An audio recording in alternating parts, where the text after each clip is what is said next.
Hello student, welcome back to another video. तो आज की वीडियो में हम आपके साथ डिस्कस करने वाले हैं बीए फर्स्ट ईयर के सेकेंड सेमेस्टर की जियोग्राफी का यूनिट नंबर 4। और आज की हमारी जो वीडियो होने वाली है ये होने वाली है डे नंबर 2, यानी कि दूसरी वीडियो होने वाली है। पहली वीडियो यूनिट नंबर 4 पर ऑलरेडी हमने बता दिया है। अगर आपने नहीं देखा तो प्लीज चैनल विजिट करके आप वो वीडियो देख सकते हैं।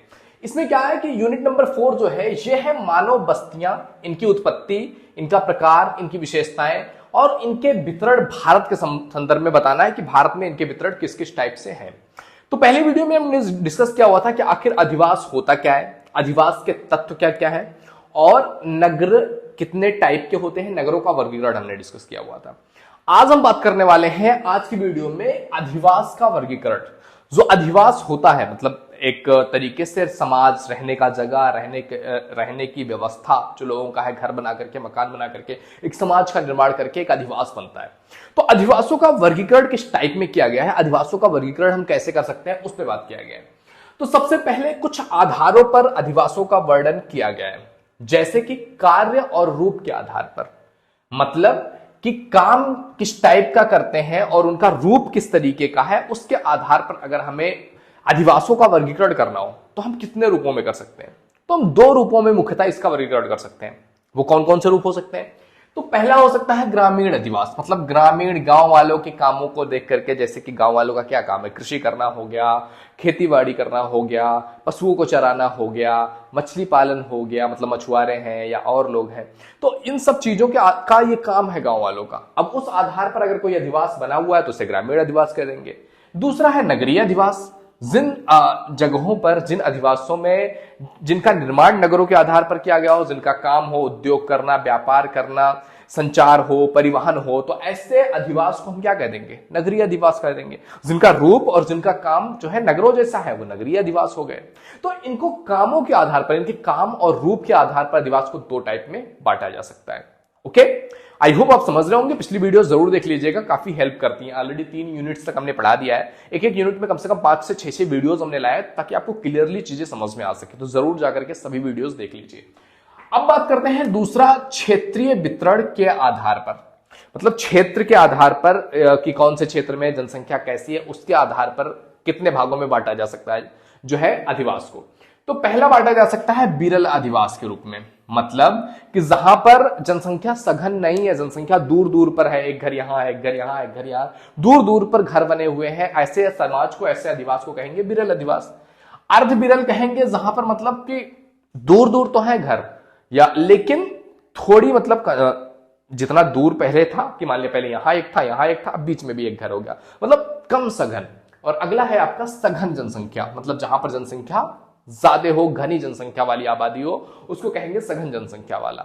और अगला है आपका क्षेत्रीय आधार पर कि केंद्रीय, कुछ जगह ऐसे होते हैं, कुछ अधिवास ऐसे होते हैं जो केंद्रीय होते हैं, मतलब कि कहीं ना कहीं मान लिया एक बस्ती बन रही है, एक बस्ती ये है, मतलब ये पूरी एक बस्ती है, तो ये जो सेंटर वाला है ना वो केंद्रीय अधिवास हो जाता है, यानी कि सभी बस्तियों के लिए यहां तक पहुंचना, यानी कि सभी जगहों के लिए यहां तक पहुंचना एक सेंटर पॉइंट होता है। तो यहां पर जो अधिवास होंगे उनकी इंपॉर्टेंस बहुत ज्यादा हो जाती है, समझ रहे? तो वो केंद्रीय अधिवास हो गया। तो ये क्षेत्र के आधार पर ऐसे हो गए। अब बात करते हैं स्थिति और परिस्थिति के आधार पर अधिवास कितने टाइप के हो सकते हैं। स्थिति और परिस्थिति को अगर देखा जाए तो अधिवास को हम कितने रूपों में बांट सकते हैं। तो हो सकता है कुछ अधिवास मैदानी भागों में बने हुए हों, जो मैदानी भाग में अधिवास बने हैं उनको कह देंगे मैदानी अधिवास। जो अधिवास पहाड़ी भागों में, पठारी भागों में बने हुए हैं उन्हें कहेंगे पठारी अधिवास। कुछ अधिवास ऐसे भी हैं जो पहाड़ी भागों में बने हुए हैं तो पहाड़ी अधिवास। कुछ अधिवास ऐसे हैं जो समुद्र के तटीय क्षेत्रों में बने हुए हैं तो समुद्र तटीय अधिवास हो गया। कुछ अधिवास हैं जो मरुस्थल में बने हैं, उन्हें मरुस्थलीय अधिवास कह सकते हैं। कुछ अधिवास हैं जो पर्वतों पर बने हुए हैं तो पर्वतीय अधिवास हो गए। कुछ जो है अधिवास ऐसे हैं जो सीमाओं पर हैं, हमारे देश की, कंट्री की जो सीमाएं हैं उन सीमाओं पर कुछ अधिवास हैं तो उन अधिवासों को कह देंगे सीमांत प्रदेश की, मतलब ये प्रदेश सीमा का अंत करते हैं हमारी कंट्री का। तो इस तरीके से अगर हम स्थिति का, कि वो कहां पर है, उस स्थिति के आधार पर अगर अधिवासों का वर्गीकरण करना हो तो इतने भागों में अधिवासों को हम बांट सकते हैं in the situation of our country India, मतलब इंडिया के संदर्भ में बात करनी है। ओके, तो इतने भागों में हो सकता है। अगला चौथी चीज बात कर सकते हैं जनसंख्या और ग्रहों के आधार पर।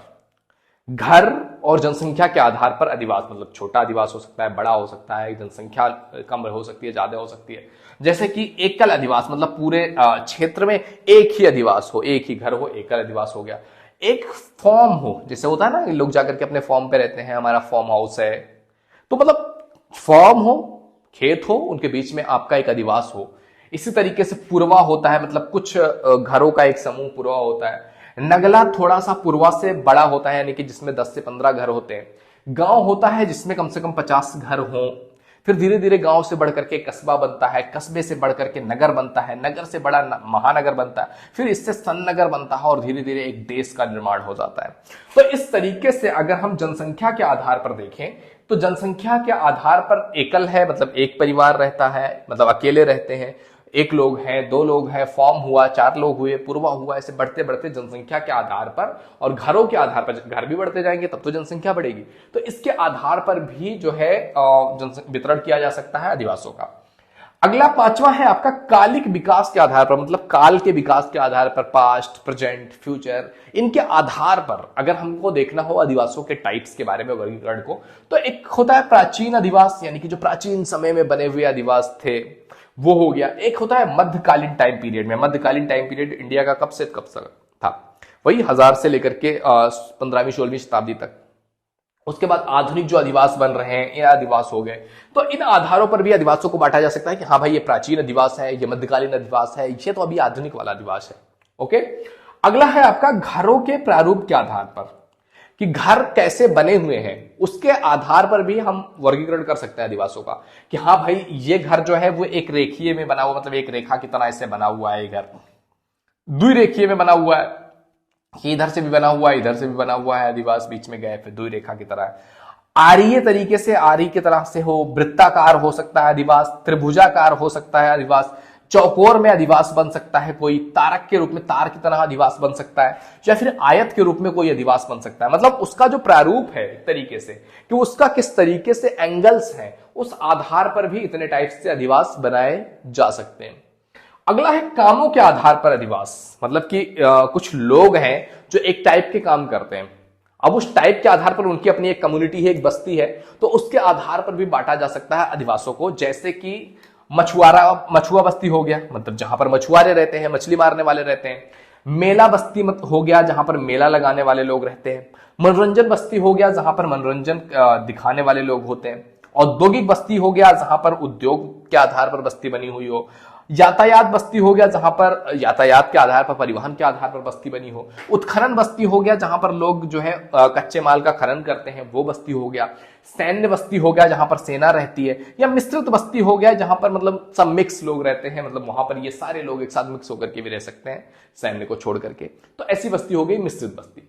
तो इस तरीके से अगर हम जानना चाहें कि अधिवासों का वर्गीकरण कितने आधार पर हमारे भारत में किया गया है, तो आप ये सारी चीजें देख सकते हो कि कार्य और रूप के आधार पर इतने टाइप से हैं, क्षेत्रीय वितरण के आधार पर इतने टाइप से हैं, स्थिति और परिस्थिति के आधार पर इतने टाइप से हो सकते हैं, जनसंख्या और घरों के आधार पर इतने टाइप से हो सकते हैं, कालिक विकास के आधार पर ये टाइप हो सकते हैं, ग्रहों के प्रारूप के आधार पर ये टाइप्स हो सकते हैं, और कार्यों के विशेषीकरण के आधार पर ये टाइप्स हो सकते हैं। तो ये था दोस्त हमारा डे नंबर 2। तो आज की वीडियो में हमने जाना अधिवासों का वर्गीकरण। अब आगे आने वाली वीडियोस में और भी सारी चीजें इस वीडियो में बची हुई हैं, मतलब इस यूनिट में बचा हुआ है, तो वो हम आगे आने वाली वीडियोस में जानने वाले हैं। तो अगर आपको वीडियो पसंद आए तो लाइक जरूर कीजिए। पहली बार चैनल पे आए तो please visit the channel. If you think it is valuable तो आप सब्सक्राइब कर सकते हैं, एंड आने वाली वीडियोस का नोटिफिकेशन पाने के लिए चैनल को सब्सक्राइब करके बेल आइकन जरूर हिट कर लीजिएगा। ओके मेरे दोस्त, तो मिलते हैं आपसे अगले वीडियो में, तब तक के लिए जय हिंद, जय भारत, बाय बाय।